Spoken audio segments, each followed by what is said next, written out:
Louvado seja nosso Senhor Jesus Cristo, para sempre seja louvado, nossa Mãe Maria Santíssima e nosso Pai São José. Sejam todos bem-vindos a este canal, eu sou Ayrton Vieira e hoje daremos sequência então ao nosso tema Anguera e o Papado. Como praxe, pedimos que você possa já de saída deixar o seu like ou a sua curtida, compartilhar esse vídeo, se inscrever no canal, que será muito bem-vindo, independentemente de sua posição e mesmo do seu credo. E já de entrada, prestar algumas informações mais técnicas, nos foi apontado alguns problemas com relação a áudio ainda, né? Com relação a áudio e até mesmo com a posição da câmera. Bom, nós definitivamente não somos pessoas muito entendidas nessa área. Ou melhor, também um outro detalhe que já me apontaram, a questão do uso do nós. Isso se dá mais em função de um costume, mas sem problema algum, esse nós significa eu, a pessoa de Ayrton Vieira. Então, falando na minha pessoa, para também, nesse ponto, evitar suscetibilidades, eu definitivamente não entendo dessas questões técnicas e também não possuo um recurso técnico que me permita ir mais além do que vocês estão vendo e ouvindo. Mesmo porque esse não é a minha área de atuação, meu campo de atuação, ou seja, esses vídeos estão sendo feitos para poder deixar algo que possa auxiliar alguém em algum momento sobre os temas abordados, na base do examinai tudo e tem o que for bom, de São Paulo aos Tessalonicenses. Então, nesse sentido, eu continuo pedindo encarecidamente às pessoas que estão tendo dificuldades com o áudio, por exemplo, que é utilizado através desse, que chega a vocês através desse pequeno microfone de lapela, que possam então ter fones de ouvido para poder facilitar a comunicação e também devido à minha ruim para mal, se não péssima dicção, e para que a mensagem não se perca. E com relação à questão de ângulos da câmera, eu procurei também, se vocês podem perceber, ajustar um pouco com base nessas observações que me vão sendo feitas pelas pessoas amigas. Bom, assim sendo, demos continuidade, então, às mensagens e às nossas inferências, algo da nossa interpretação, das minhas inferências, das minhas interpretações, da minha, por assim dizer, exegese e hermenêutica, para que a gente possa, então, tirar o maior proveito dessas informações. Seguimos com a mensagem de número 2759, dada em 14 de novembro de 2006. Queridos filhos, meu Jesus confiou à sua igreja a missão de transmitir sua verdade. Então já há uma vinculação, uma vez mais se confirma a vinculação da igreja como a portadora da verdade, a intérprete autorizada das Escrituras, como diz São Paulo a carta a Timóteo, salvo engano, a primeira carta a Timóteo. A igreja é a coluna e o fundamento da verdade. Ou seja, não há essa história de palavra da palavra sem a igreja. Não há essa questão de sola scriptura, porque as escrituras, como os próprios sérios protestantes confirmam, não se explica por si mesma. Ela não se auto-explica, salvo em pouquíssimos lugares. Ou seja, tudo, absolutamente tudo, ou a quase totalidade do que um protestante entende da Sagrada Escritura e que atribui à Sagrada Escritura, não é nada mais, nada menos que interpretações de pessoas protestantes, naturalmente, das Sagradas Escrituras. Seja um pastor, seja um teólogo, seja o vizinho.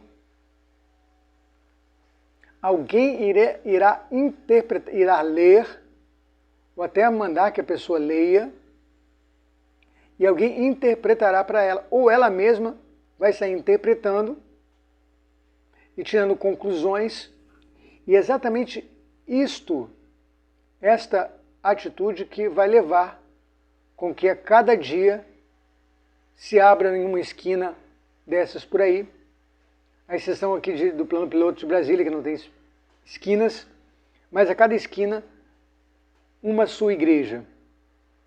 Ou seja, isso já está, isso é fruto de um veneno na raiz, ou seja, da própria doutrina luterana da sola scriptura, que é uma falácia, que é um sofisma, que é um erro grosseiro, né, que até hoje a maioria das pessoas não se atentam a isso, mesmo os defensores, né? E assim, dentro já de um parênteses, divagando um pouco,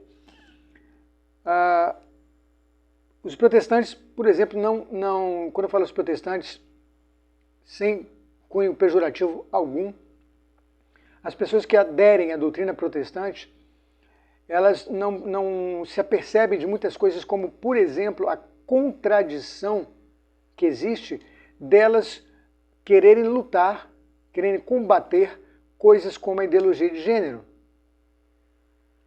Sim, porque eu me recordo que há um tempo atrás, aqui mesmo em Brasília, um promotor foi realizar uma palestra em uma de nossas igrejas sobre essa questão da ideologia de gênero, questão de, né, do movimento pró-vida, do aborto, etc. E esse promotor é protestante, pelo menos à época era, e ao final da sua exposição, eu pedi a palavra, eu pedi o microfone e fiz esta observação. Olha, existe um problema aqui, e que é justamente essas questões de ideologia de gênero, tão hoje difundidas, tão apregoadas, elas possuem uma base, a base dela está principalmente na doutrina luterana, como a sola scriptura, como o livre exame da Bíblia. Porque se lá atrás Lutero incutiu na cabeça de tantas pessoas, e depois vai se arrepender, porque viu as consequências, que cada um é livre para interpretar as Escrituras como lhe der na telha, isso vai fazer com que hoje as pessoas defendam coisas como a ideologia de gênero sobre esta base subjetiva, da questão do subjetivismo, daí a ditadura do relativismo colocada por Bento XVI brilhantemente. Ou seja, porque, em resumo da ópera, cada um vai achar que aquilo que acha certo é certo e tem que ser defendido. Se eu sou livre para interpretar as Escrituras como bem quiser entender, eu também tenho que ser livre para poder, por exemplo, defender algo indefensável como uma ideologia de gênero. Ou seja, a bagaceira começou lá atrás, com a própria doutrina protestante. E todo protestante minimamente dotado de integridade moral, integridade intelectual, tem de reconhecer isto, que está em uma grande contradição ao defender coisas, ao combater coisas que a sua doutrina dá suporte. Fechamos os parênteses porque é um outro tema candente e que... Então aqui Nossa Senhora confirma, uma vez mais, a Igreja é a coluna e o fundamento da verdade. Sem ela como intérprete autorizada por Cristo, não existe essa história de sagrado. A Bíblia me disse, a Bíblia me falou, a Bíblia diz isso, etc. A própria Bíblia nunca falou que a Bíblia somente é a única fonte de regra e de fé, a única fonte de revelação. Bom, então voltando, meu Jesus confiou à sua igreja a missão de transmitir sua verdade a todos os homens, incluindo não católicos. Mas muitos consagrados recusam e se recuaram. Muitos consagrados recuaram e se afastaram da luz do Senhor. É o que a gente ouve por aí, né, com esses padres, com esses bispos, dizendo não, ecumenismo. Isto vai chegar, a famosa missa ecumênica, em que não haverá mais consagração. Não haverá mais consagração. E neste momento, como já foi dito em um vídeo anterior, não há mais porquê ocuparmos estes templos, darmos o nosso dízimo, financiar esta abominação da desolação. Porque exatamente é para onde estão chegando. E essa questão das bênçãos aos sempre entre aspas, casais homossexuais, ela vem nesse bojo. Ela faz parte do pacote. E há que estar muito, muito, muito atentos a isto. A partir do momento que ouçamos nas igrejas, nos sermões, nas homilias, nos avisos, algum sacerdote, algum padre, algum bispo, já como que preparando o caminho para a aceitação destas famigeradas bênçãos, coloquem as barbas de molho, coloquem o pé atrás, fiquem atentos. A humanidade vive nas trevas do pecado e os meus pobres filhos se perdem nas trevas da cegueira espiritual. É uma coisa que vem sendo muito recorrente em Anguera, especialmente de um tempo para cá. Essa questão da cegueira espiritual, cegos guiando cegos. E vejam, não necessariamente esses cegos são pessoas desinteligentes.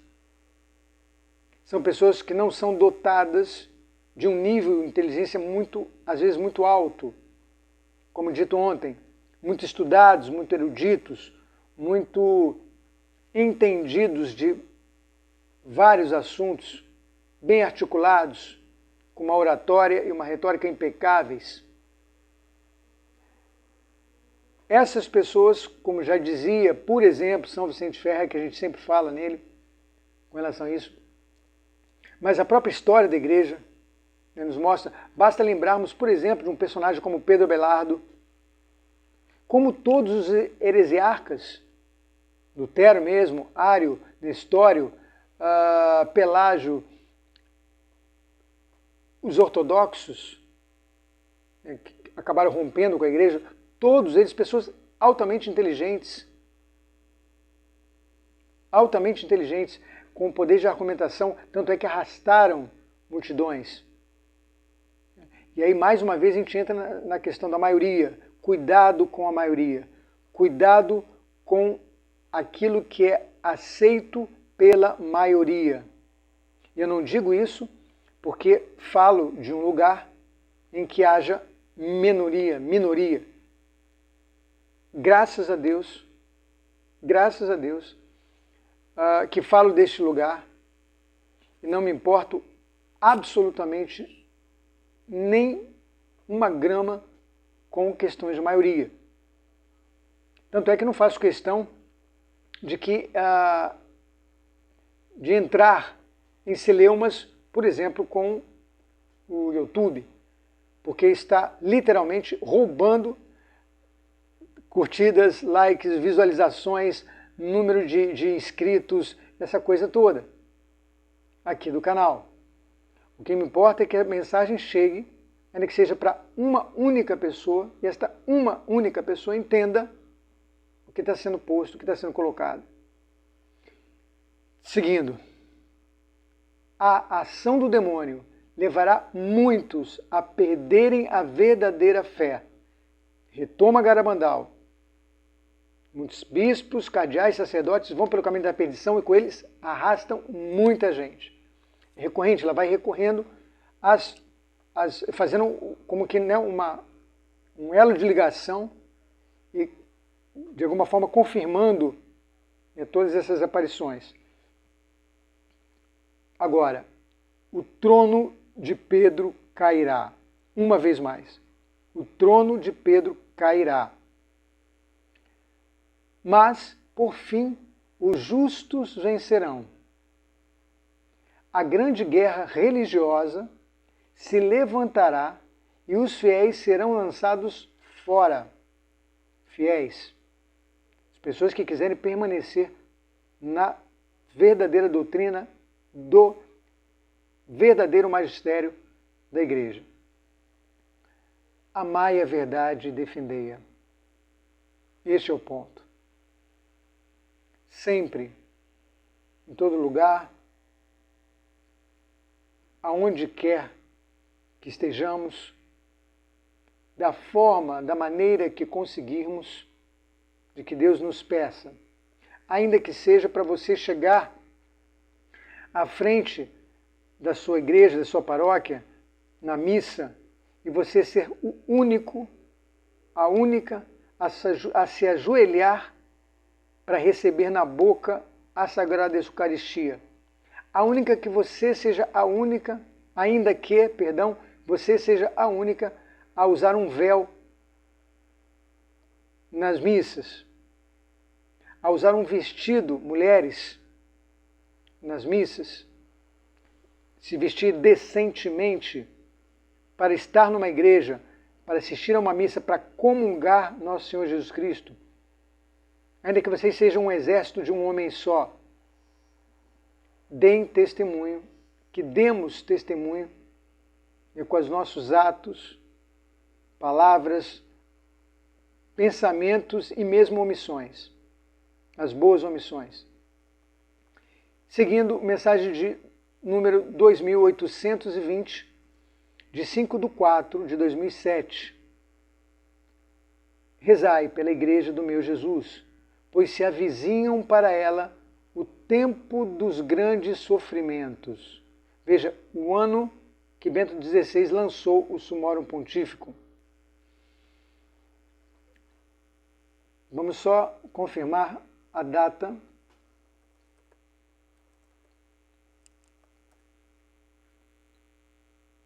Um documento de 7 de julho de 2007.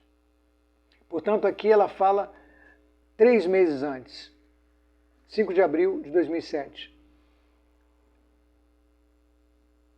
que os grandes sofrimentos se avizinham. Rezai pelo sucessor de Pedro.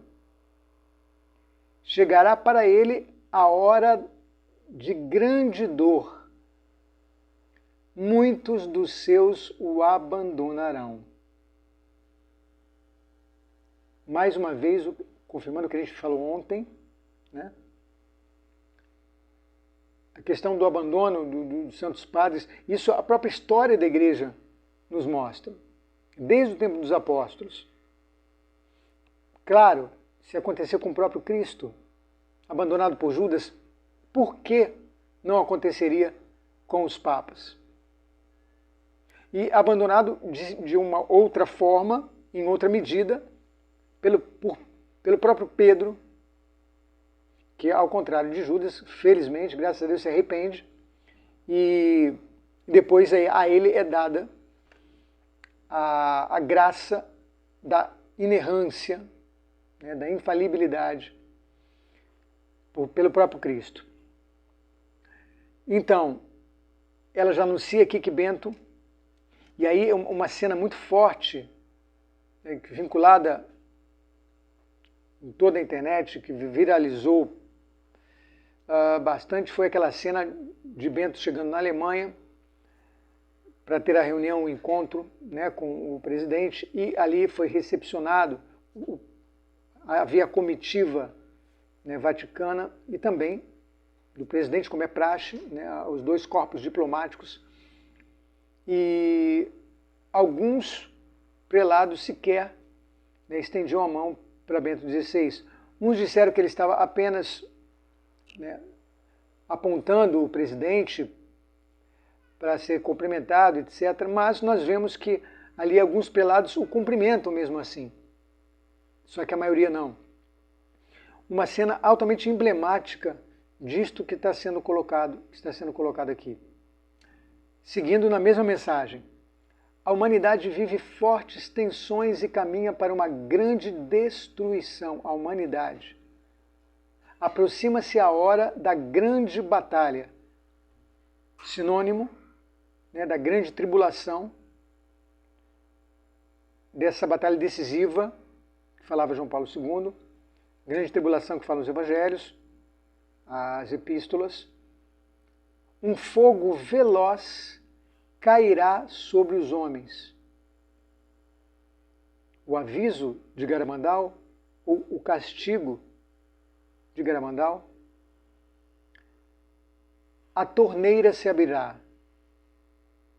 Eu sou a vossa mãe e sofro por aquilo que vem para vós, meus pobres filhos. E uma outra coisa que é muito recorrente, essa questão de que Maria sofre por nós, pobres filhos. Isso não deveria ser levado em pouca consideração. A suavidade das palavras, quase que beirando a um eufemismo,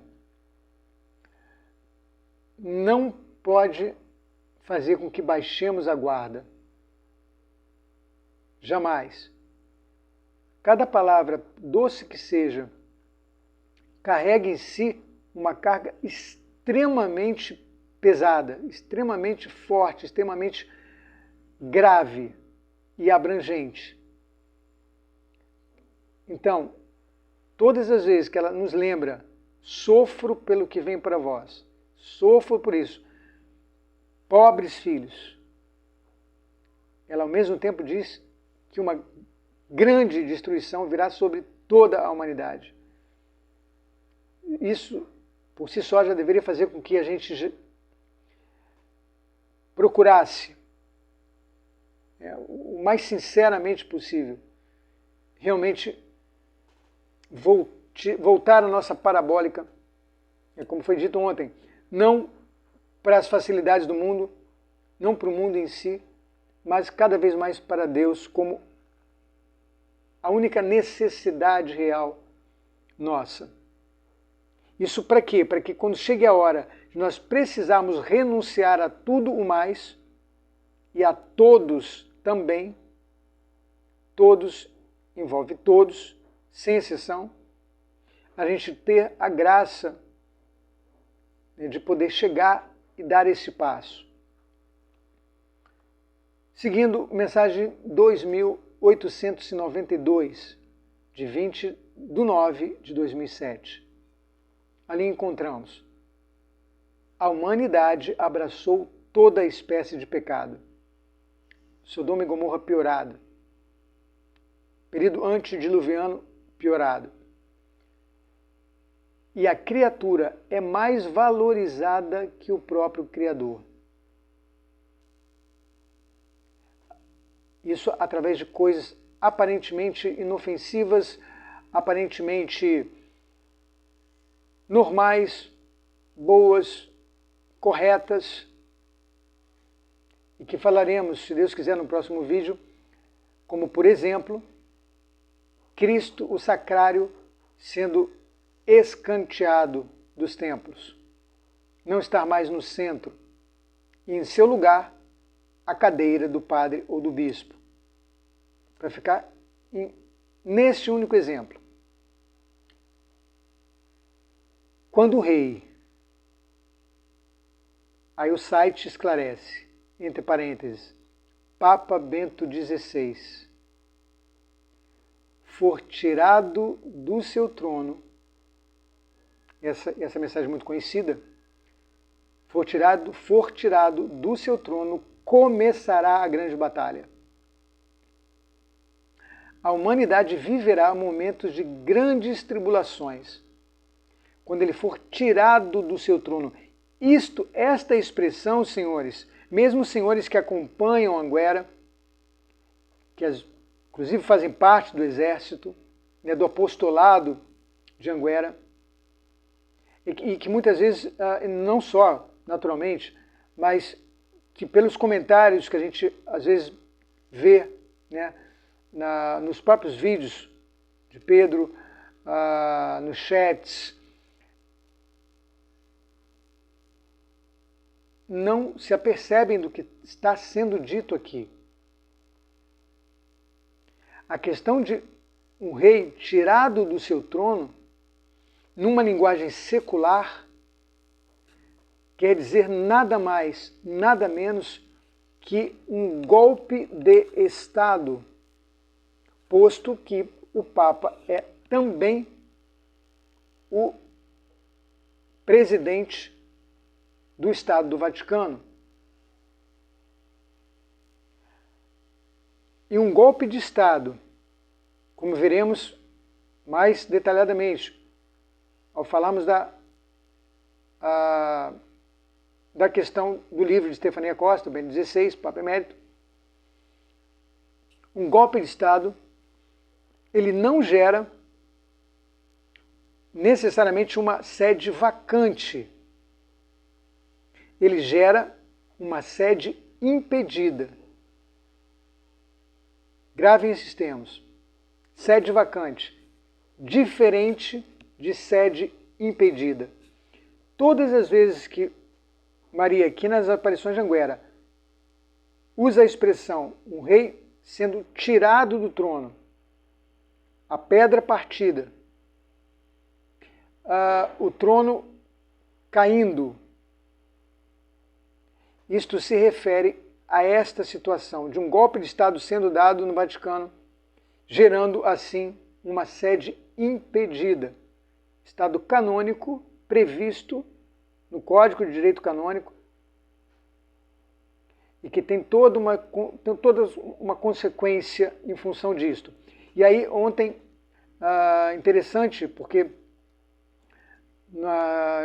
de maneira privada, uma pessoa que assistiu ao vídeo de ontem me lançou a sua dúvida, né, um questionamento. Eu pedi até que ela fizesse isso nos comentários do vídeo de ontem. Se ela estiver me ouvindo agora, reforço, ou se ela preferir manter-se no anonimato, também respeitaremos tranquilamente. Mas ela me perguntou, então, se isto tudo é desta forma, se Francisco é um antipapa, como ficam os atos dele? Essa questão jurídica da validade dos atos, inclusive para destituir um sacerdote. Uma pergunta extremamente importante de se entender e que naturalmente não poderemos aprofundar, também por não sermos da área do direito, mas pelo que já estudamos e ouvimos de pessoas como a própria Stefania Costa, de Antônio Sanches Sainz, que é professor da Universidade de Madrid e que já expôs em vídeos, inclusive o Dr. Antônio, ele mantém um site chamado Como Vara de Almendro, em espanhol. Creio que ainda existe, porque já tem um tempo que eu não não acesso. Podemos até confirmar para dar uma informação mais precisa.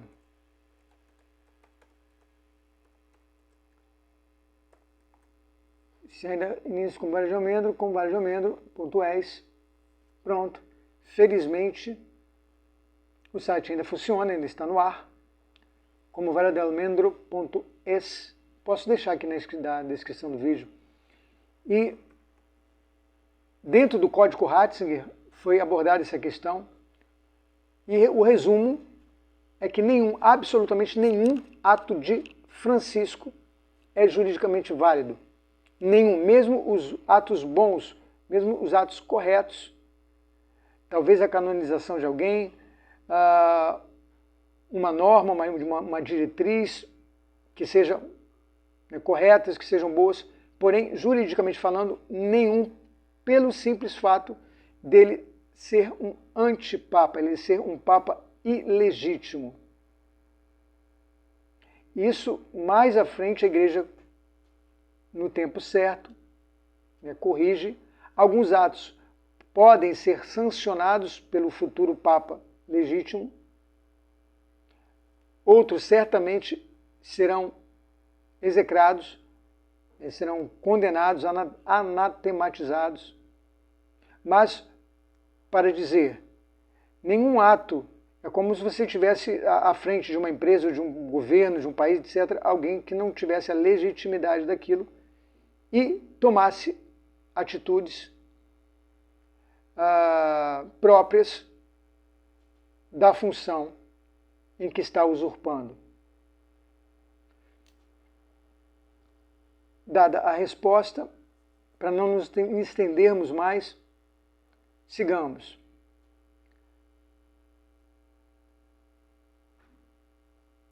Mensagem de número 2937, de 1 de janeiro de 2008. Este é um ano muito interessante, inclusive já mencionado pelo próprio Pedro. 2005, 2008, são anos bastante interessantes, para não dizer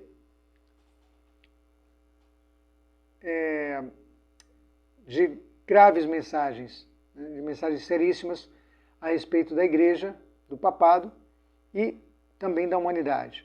Eu vou pedir apenas uma pequena pausa para plugar aqui o celular, porque o sinal da bateria já começou a apontar. Muito bem, então vamos lá. Aquele que se opõe a Cristo, anticristo, marchará com seu exército e chegará à grande cidade. Vaticano, Roma. Roma, que possui o Vaticano dentro do seu espaço geográfico. O trono de Pedro tremerá. Um novo anúncio de abalo ao pontificado. Em muitos lugares, os hereges ocuparão espaço privilegiado. Mensagem que vem sendo retomada nesses últimos dias, com essa história aí das bênçãos aos casais homossexuais. Quando o Senhor perder seu lugar de honra, e em muitos lugares já perdeu, o grande castigo virá. Uma vez mais, isso nos remete à questão do castigo de Garamandal. Poucos, novamente, poucos permanecerão firmes na fé. Por isso, senhores, que mais uma vez ratificamos que não estamos minimamente preocupados com números.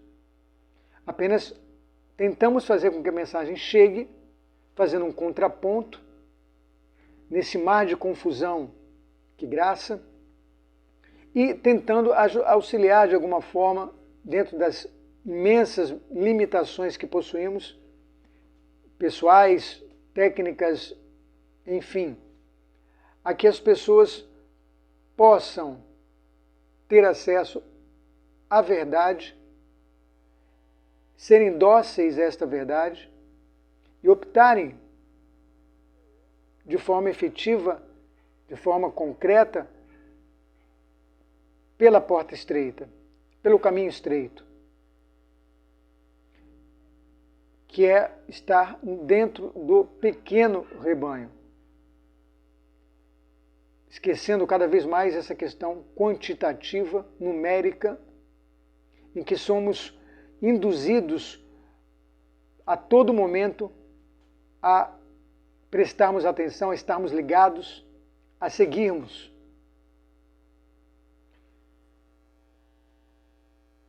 Mensagem número 2940, de 8 de janeiro, uma semana após, de 2008. Quando o trono cair, uma vez mais, quando o trono cair, quando o golpe de Estado for dado e a sede se tornar impedida, ou seja, do Papa legítimo ser impedido de governar a sua sede, é isto que este termo quer dizer?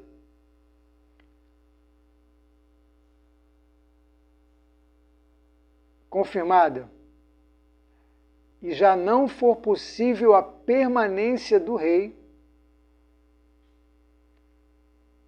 haverá grande desprezo aos dogmas, e poucos permanecerão firmes na fé. Não foi o que aconteceu? A quase totalidade da igreja não descambou, ainda que com boas intenções, ainda que com boa fé, guiados, infelizmente, temos que dizer, por cegos, neste aspecto do papado.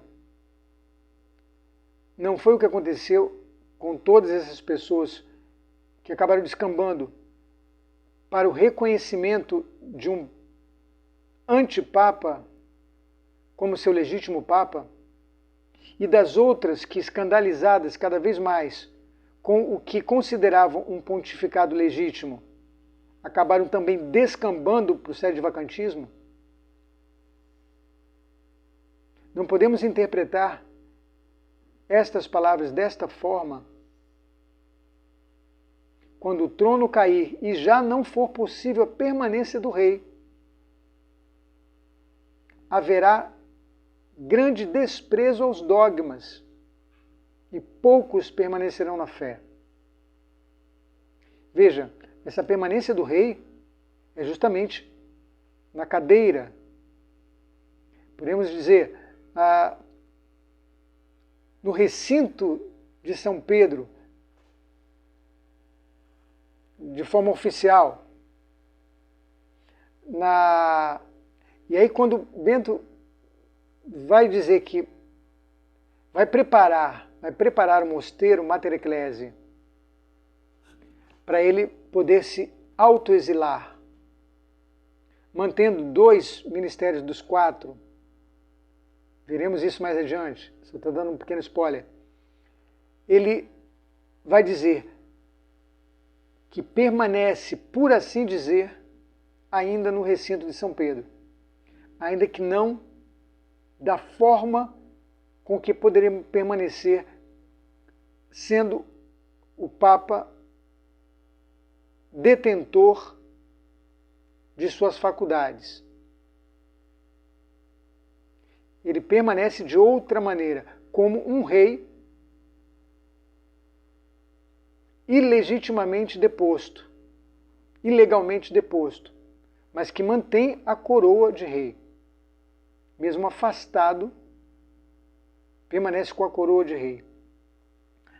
Em nenhum outro lugar nós vemos de forma tão clara esse mosaico, esse quebra-cabeças, que de uma forma extremamente coerente vai sendo montado para nós a cada mensagem. O que nos faz descartar, por exemplo, a questão de uma intervenção humana, meramente humana, nessas aparições.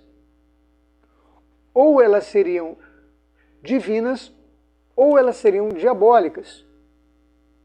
Porque impossível, humanamente falando, impossível, ademais, para uma pessoa como Pedro Regis, pela origem, por sua origem, e aí por isso que Deus escolhe os simples para confundir os sábios com o nível de conhecimento que ele possui, com a origem que ele possui, simplesmente impossível dele montar, dele preparar esse quebra-cabeça altamente coerente e coeso ao longo de 36 anos. Por isso também que se a igreja, por um lado, não aprovou ainda as aparições de Anguera, ela não condenou essas aparições. Porque isso tudo são fatores que depõem a favor, pelo menos, entendam o que eu estou dizendo aqui, pelo menos de origem preternatural ou sobrenatural, jamais humana. Eu não sei se vocês estão conseguindo acompanhar, né, o raciocínio a partir desses recortes. E como foi dito, há muitas outras, são mais de 5.000, mas essas foram aqui, a gente acabou conseguindo garimpar com base nessa coluna, utilizando a palavra-chave Pedro.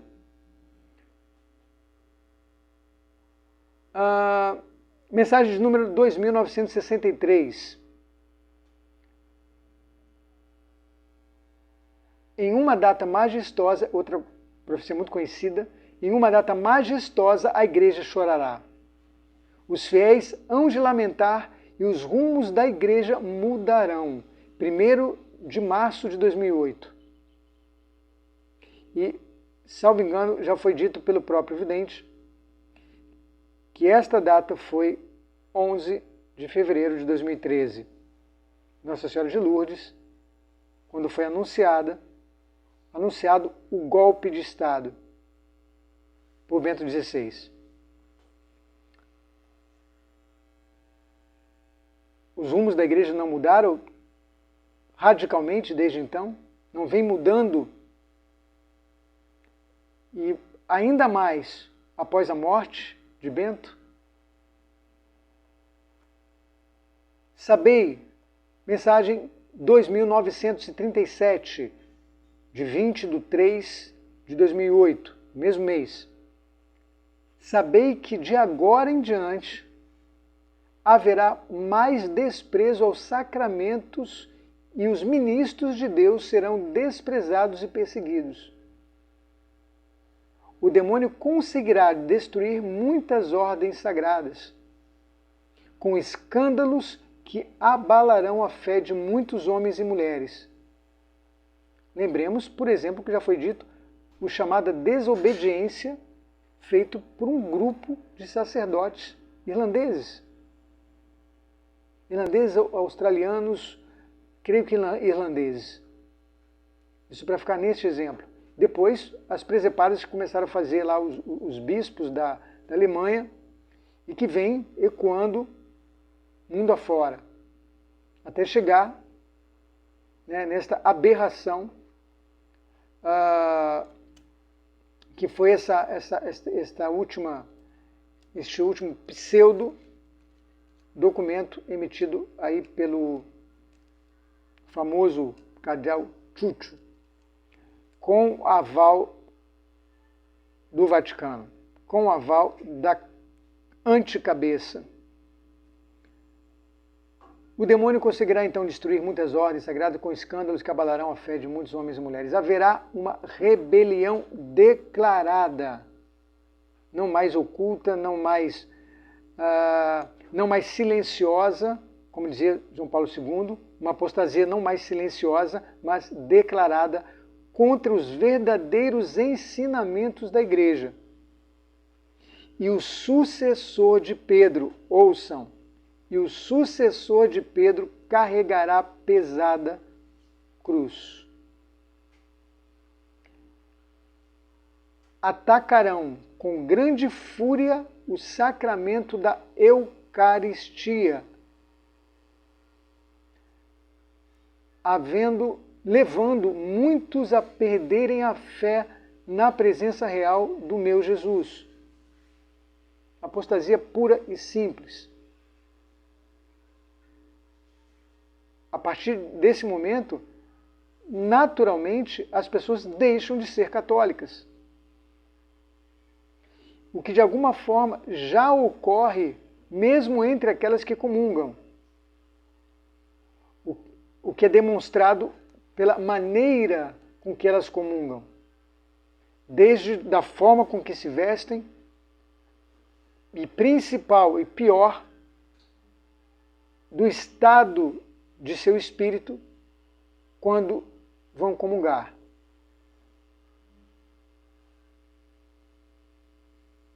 Inclusive em pecado mortal. Pessoas que não se confessam há mais de um ano, comungam. Pessoas que vivem em pecado mortal, concretamente, sendo adúlteros, mantendo atos sexuais fora do casamento, defraudando os seus empregados sistematicamente, cometendo abortos e não tendo confessado, ou seja, de diversas formas, comendo e bebendo a sua própria condenação e antes adoecendo, como diz São Paulo, mesmo fisicamente, psiquicamente, então, espiritualmente, sem falar, sem mencionar, demonstrando assim que, de fato, já não são mais católicas. Para essas pessoas, principalmente elas,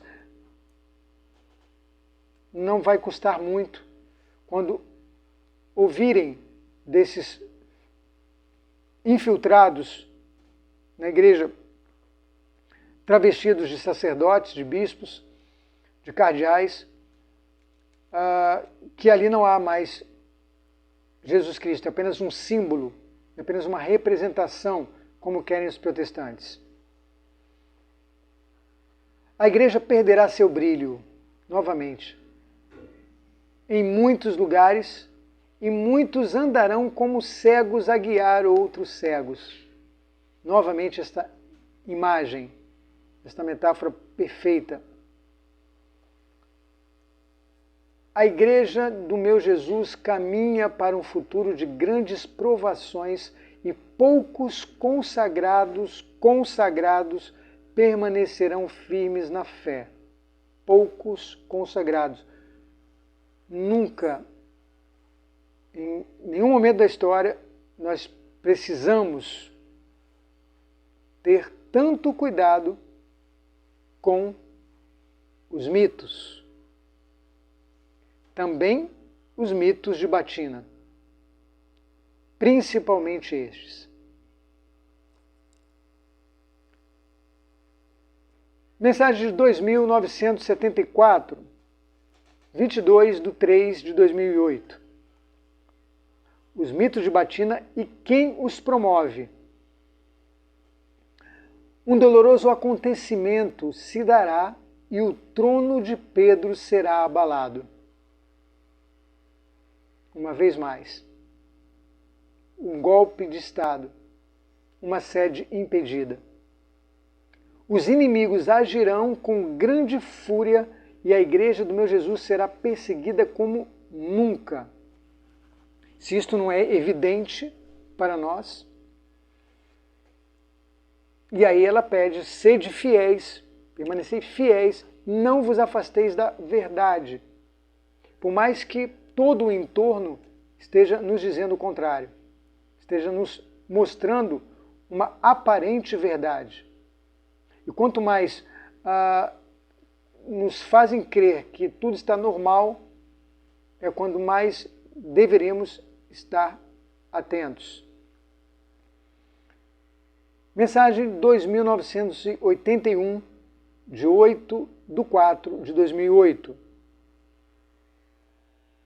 Chegará o dia em que um sucessor de Pedro verá a destruição e muitos de seus amigos gritarão por socorro.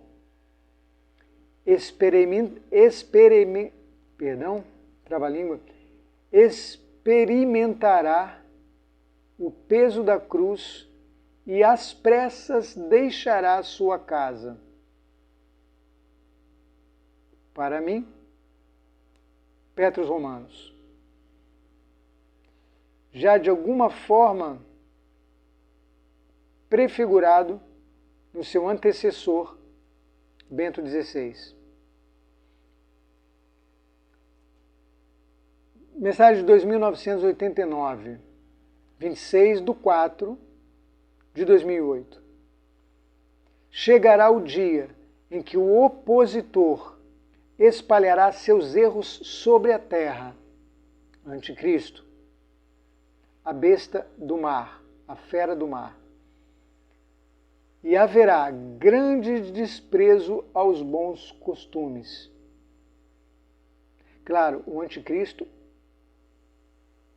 antecedido e preparado pelo falso profeta ou a besta da terra, que será o personagem, como foi dito na série de vídeos sobre o catecismo, aqueles 3 vídeos, SIC 675, o maior perigo ao católico odierno, e que sugerimos, vamos deixar aqui nos cards. Será ele e não o Anticristo, o responsável por marcar as mãos e as frontes com a marca da besta. A igreja viverá momentos de grandes perseguições e carregará pesada cruz, assim como o Papa, assim como Cristo. Por um determinado período, a igreja andará sem Pedro. Ouçam, por um determinado período, a igreja andará sem Pedro, mas o meu Jesus será fiel à sua promessa de que as portas do inferno não prevalecerão sobre ela. Este é o momento para nós, para mim e uma série de pessoas ao redor do mundo, em que estamos vivendo a partir da morte de Bento XVI, para mim em 26 de dezembro de 2022.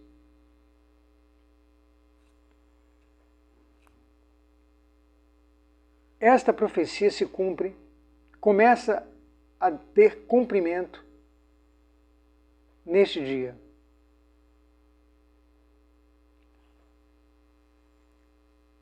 Isso para dizer, não somos o que comumente é chamado de sede vacantistas. Muito menos somos o que se apelidou, começou a se apelidar por aí, de Bento vacantistas, o que é uma contradição em termos, e as pessoas não se apercebem disto. Mas não vamos perder tempo explicando, né, a nomenclatura, que é uma contradição em termos. Portanto, jamais poderemos ser Bento vacantistas.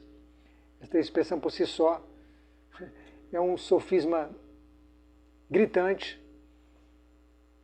Mas acreditamos, então, que esta profecia de 26, vejam, 26 de abril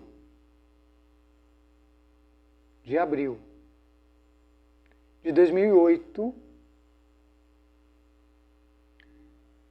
tem esse cumprimento a partir de 26/12/2022. E neste momento estamos confiados como Nossa Senhora mesmo aponta no chefe da igreja, no dono da igreja, que é ninguém menos que Nosso Senhor Jesus Cristo, até que chegue Petrus Romanos, Pedro o Romano. Por isso se diz aqui, a igreja viverá momentos grandes por um determinado período, andará sem Pedro, apontando claramente que chegará um momento que Pedro retornará. Sigamos.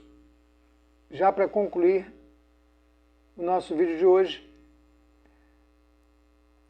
Aliás, pararemos por aqui, deixaremos a próxima mensagem para o vídeo de amanhã, se Deus quiser. Lembrando apenas que, uma vez mais, que estas inferências todas que eu faço, naturalmente sou eu que as faço, tudo o que foge, tudo o que vai além do texto propriamente dito, é de minha responsabilidade, a não ser que faça citações de outras pessoas, e a não ser que tenha as aspas, e respondo por elas. Assim que gostaria de continuar contando com a contribuição de todos vocês, não só no sentido devido a questões algorítmicas, pura e simplesmente, das curtidas, da inscrição, principalmente do compartilhamento, mas também dos comentários. Se vocês apontam algo consistente, em que demonstre que algo que aqui está sendo dito é equivocado, é equívoco, para que a verdade que não é minha nem tua, para que seja nossa, sempre prevaleça. Claro, isso aqui não é o lugar apropriado para discussões, para aprofundamentos, etc., mas para apontar alguns detalhes, alguns pormenores que, porventura, possam estar em dissonância com o que pretendemos. Assim sendo, agradeço imensamente a vocês. Peço às pessoas também que possam ver os outros vídeos, os poucos vídeos que há neste canal, eles, a sua quase totalidade, eles apontam para essa questão do papado, para se tratar com esta questão, e que para nós, aí sim, para nós, para mim, para muitas outras pessoas, se reveste de uma característica toda especial para os nossos tempos. Como vamos acompanhando pelas próprias mensagens de Anguera, em que Maria vincula de uma forma muito especial o papado à verdade. Ou seja, para não vivermos, estarmos em confusão, que fiquemos com o verdadeiro, legítimo sucessor de Pedro e o autêntico magistério, ou verdadeiro magistério da sua igreja.